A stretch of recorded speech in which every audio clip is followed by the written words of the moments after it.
definitely would give just a general advantage to Protoss players because of how easy it is to get up to 8 geysers. Just how easy it is to corral the Terran army into those nice tight chokes, but I really don't know what Deer's going to bring to the table. Me neither. I thought his build was really good and his start was fantastic in the last game. He just got a little over-eager and he took a fight where, you know, Deer always makes it look like easy and he's on cruise control. But in the last game, Tasia said, enough is enough.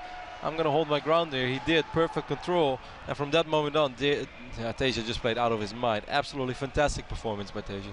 Well, this next map, Akalon Wastes, Game 4 in any best of 5 means that we're at match point. Deer, 1 game away from winning as he was last game. Can he pull it off? Let's introduce our players. In the bottom right-hand corner, the winner of Season 3 WCS in Korea and globally, looking for a world championship. From Seoul, it is Deer. And over here on the left top side of the map, we got the blue Terran player who played absolutely insane in the last map on Derelict Watcher. We are talking about the Summer Terran, of course, the Liquids, Tasia. Meanwhile, we hear the crowd going crazy in the main hall over here for the main stream of WCS. I am very curious to see, actually to hear what is going on between Sorky and Naniwa as well. But I guess it can wait, Sean, as, you know, for now all eyes will be on Deer versus Tasia. But if you do know something, you should share it with me, because I cannot wait to. Well, right now, Solkeet leads versus Naniwa 2-0. Close to getting the 3-0 that a lot of people have been expecting. Okay, well, now I'm a little less excited. I was very excited because the crowd was so loud. I was hoping at least for an epic 5-game series. I mean, I know a lot of people were not expecting for a 5-game series, expecting for a 3-game series where Naniwa would 3-0 and you'd get to see him more, but the fact is Solky has never lost to a foreigner player before, and I'm sure he sees no reason to start now.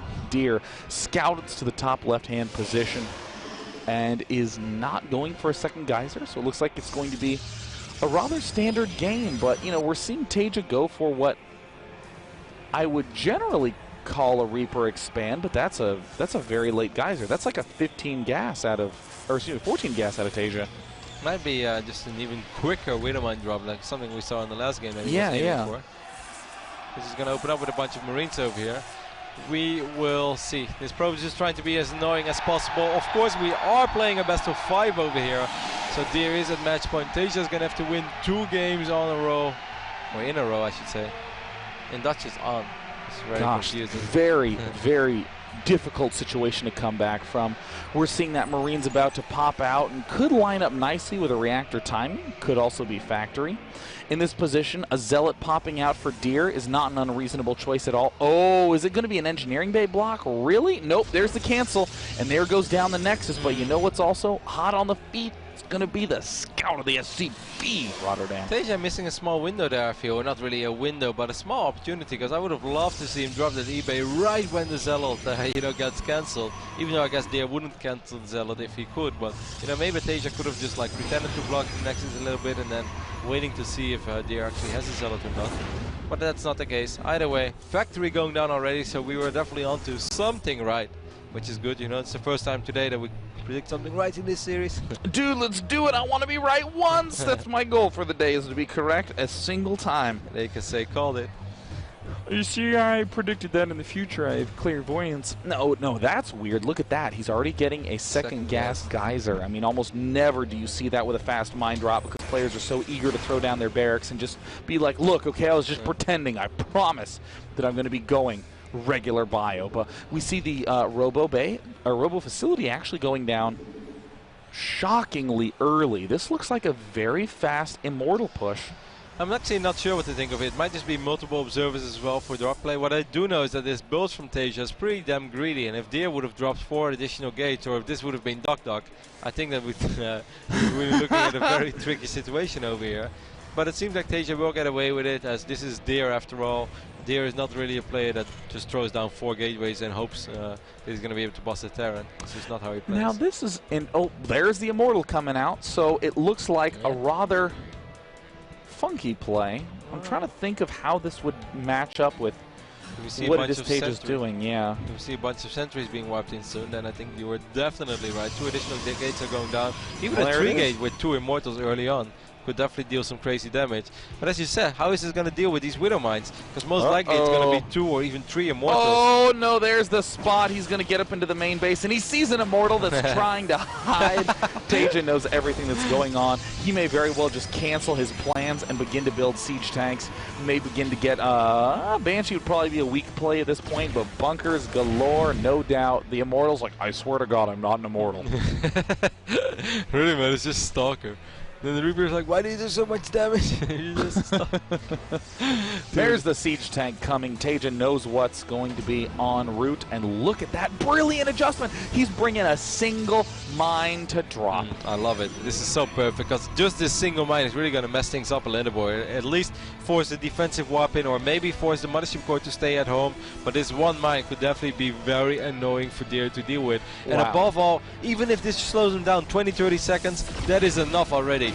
Tasia has a massive, or just like the best read in history on this game so far, and Deer is in a little bit of trouble if he actually decides to commit to this. This is Taja's game to win. Oh, look at that, baits the photon overcharge in the main as well, which means that now those Stalkers gotta stay back home. What do you do in Deer's position? You got a pair of immortals just hanging out. Tank 2's coming up. There's gonna be a second tech lab en route as well, so now Taja can just slowly drift back into bio.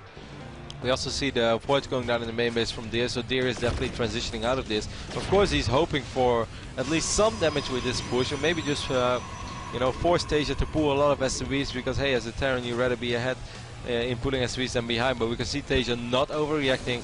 Now we do get a very fun and interesting TVP, Sean, because suddenly we got a bunch of siege tanks out on the map. Now that's not something we see all that often these days. Definitely not, but I've seen Taja do this before. He slowly peels it back to a traditional bio mix. Third barracks will no doubt be coming out, but what careful and cautious play. Now Taja's doing a cool thing. He's lifted his factory, he's getting a barracks and an add-on at the starport, and while that money stockpiles, he can now build a command center.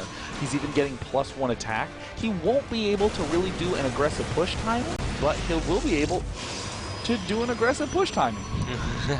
He's gonna try, and I mean, without charge, you could say maybe there's a small window of opportunity, but Tasia seriously doesn't have too many units. Stim is not ready yet. I think it's a little risky what Tasia's doing over here. Sure, he might be able to be very effective and annoying with it, but he's also playing with fire, because without Stim, it's gonna be hard for him to micro his units properly.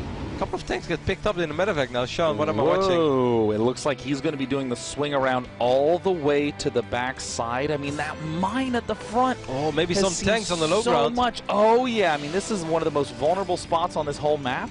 Feedbacks would do a lot of damage, would not kill, but oh my God, he gets the full medevac. And now he can just run down to the low ground. Here come the immortal Stalkers and Photon Overcharge helping out as well. No. Oh, he's lost every single medevac, like you said, playing with fire. Taja was just on pace to deal obscene damage, threaten Deer's any attempt to do anything but defend.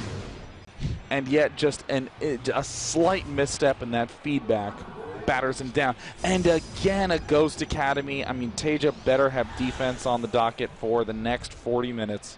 He does have that third command center about finishing up, or I actually think it's finished up already. As we can see it morphing into an orbital command. Second forge going down on the other side of the map. Storm is about to finish up. Deer will see these medevacs.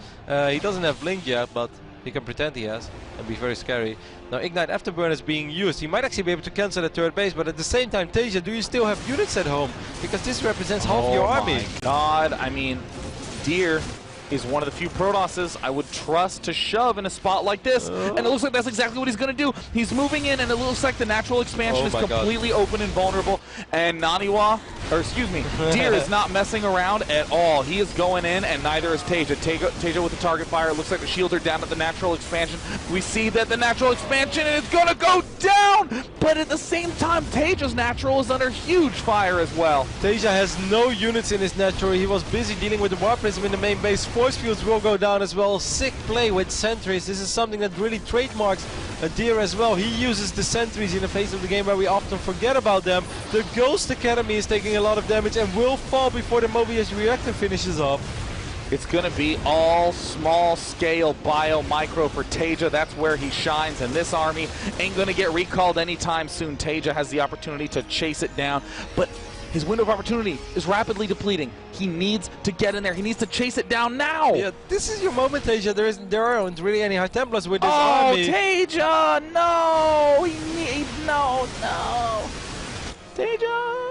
He's rebuilding the Ghost Academy in the main. That basically is telling us that this is going to take a while before Teja really wants to make something happen again. And now everything. Oh, Teja, who had a great set of moves to start with, is going to be running headlong that's into a good scan. That's a really good scan. He's going to send a couple of Marauders in.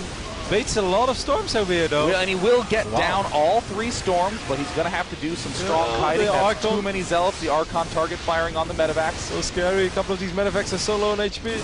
Well, looks like he's pulling everything away from his base. His bunkers back home have also finished. He needs to boost. He doesn't have it yet. Where's the cooldown? Ooh.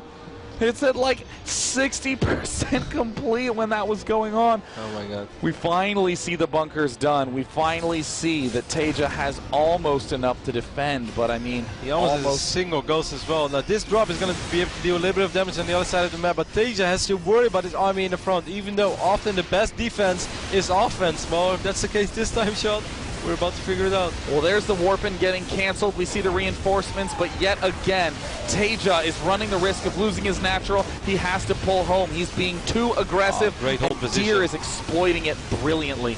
Great hold position on those SCVs, making it hard for those Zealots to really stand on top of the unit, but it doesn't matter. Deer rages through, showing exactly why he was able to win back-to-back championships.